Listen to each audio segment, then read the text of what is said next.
میری والدہ قرآن کریم کی تعلیم دیتی ہے، اللہ کے لیے دیتی ہے، یعنی فی سبیل اللہ دیتی ہے، لیکن ہوتا یہ ہے کہ جب تکمیل قرآن یا تکمیل حفظ کے بعد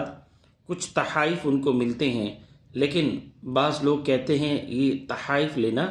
جائز نہیں۔ اس حوالے سے شریعت کا کیا حکم ہے؟ دیکھیے، اس اعتبار سے یہ نوٹ فرما لیں کہ اگر وہ قرآن کریم کی تعلیم دیتی ہے اور ویسے بھی ان کا پڑھانا فی سبیل اللہ ہے تو بہت اچھی بات ہے، لیکن یہ ہے کہ جو معروف ہے تکمیل قرآن کے بعد ان کو کچھ ہدیہ وغیرہ کی ادائیگی کرتی ہے تو علماء نے اس کی اجازت دی ہے، فقہا نے اس کی اجازت دی ہے، کوئی حرج کی بات نہیں۔ لیکن پھر مزید سوال ہوتا ہے کہ وہ خاتون تو فی سبیل اللہ پڑھاتی ہیں، کچھ اساتذہ کرام جو ہے قرآن کی تعلیم دیتے ہیں، لیکن اس کے بدلے میں نتیجے میں کچھ معاوضہ لیتے ہیں، تو پھر اس کا شریعت میں کیا حکم ہوگا؟ دیکھیے، فقہا اکرام نے، محدثین نے کھل کے اس حوالے سے بات فرمائی ہے کہ وہ یہ ہے کہ وہ اصل میں وقت کے پیسے لیے جاتے ہیں، اور وقت کے پیسے لینا جائز ہے۔ جیسے کہ آج کل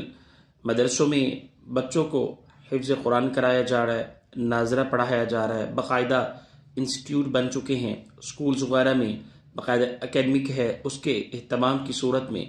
بچوں کو تجوید، قرآن، ناظرہ اور دیگر مختلف اسلام کی بنیادی تعلیم ہے وہ دی جا رہی ہے، تو اس کے بدلے میں وہ کچھ چارج کرتے ہیں، کچھ فی لیتے ہیں، تو بھی جائز ہے، حرج کی بات نہیں۔ پھر مزید ایک سوال ہوتا ہے کہ وہ اساتذہ کرام جو مدرسے کے علاوہ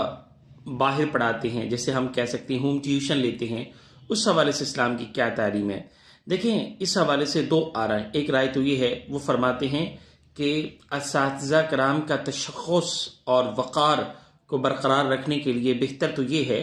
کہ وہ بچے مدرسے میں یا ان کے گھر آ کے پڑھیں، تاکہ ان کی عزت اور اسلام کا وقار اور قرآن کی تعلیم کی جو عزت ہے وہ باقی رہے۔ لیکن پھر مزید وہ فرماتے ہیں اگر ان کے ہاں کوئی عذر ہے، وہ پڑھایا ممکن نہیں تو وہ گھر جا کے پڑھا رہے ہیں، تو اس صورت میں بھی کوئی قباحت کی بات نہیں، پڑھایا جا سکتا ہے۔ لیکن یاد رہے کہ جہاں بھی آپ جائیں پردے کا خیال کریں، اور ساتھ ساتھ میں رضا الہی ہو۔ ذہن میں یہ رکھیں کہ قرآن کریم کی اشاعت کے لیے، اللہ کے دین کی دعوت کے لیے یہ میں کام کر رہا ہوں۔ البتہ آنے جانے کا جو پیٹرول کا خرچہ ہوتا ہے، آنے جانے کے جو وقت لگتا ہے، پھر پڑھانے کا جو وقت لگتا ہے، اس کے نتیجے میں جو معاوضہ لیا جاتا ہے اس کی اہل علم نے، فقہاء اکرام نے اجازت دی ہے، لیا جا سکتا ہے۔ بہرحال نیت کا صحیح ہونا ضروری ہے، چونکہ آپ کے علم میں ہے، حدیث میں ہے انما الاعمال بالنیات، اعمال کا دار و مدار ہی نیت پر ہے، یعنی جتنے بھی اعمال کر رہے ہیں، خاص طور پر نیکی کے اعمال